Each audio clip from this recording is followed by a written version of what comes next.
گنده کورتکه آن کورتکا شیغان و جار جاران جیرا تی گوتن کورتکا سانسولیان. گنده کورتکه که هفته تا هشته مالان هیا و 5 کیلومتر دکوه روجهلات و باشور باجار کوبانی و هر وها 25 کیلومتر یانجی دکوه روجاوای گره سپی. اف گند تی گوتن که داویا 100 سال 19 آن دست پیکا بیستان دا لسر دست باپیر نشتجی نوی گندی هاتی آوا کرد. تیوه واتیه که گندی نوی گندی همی خزمو و پسمامن.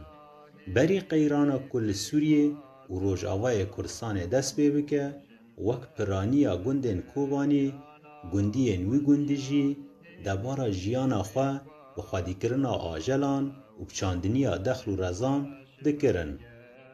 دبیجن وقت بوشتا آن وقت والا دا میرن وی گندی پرانیا وان جنیچره کیرگان آن کفروشکان حزد کرن و جنین گنجی پرانیا وان وقت خوابچین و تنتنه و قنویچان درباسته کرن. ده سال هفتی دا تا نودی هن مالباتن گند بر خدان باجار رقای ولوی باجاری نشتجی بون لی تیکیلین وان بمروف و خزم وان را قط ندبون. مینا پرانین گندن کردان اف گنجی میوان حزو صحبت خوشن که بهر کنوانن زوستانه بلیستیکا قراماچان و بخارنا چیگه گوشت و بکن و حنک در باسته به.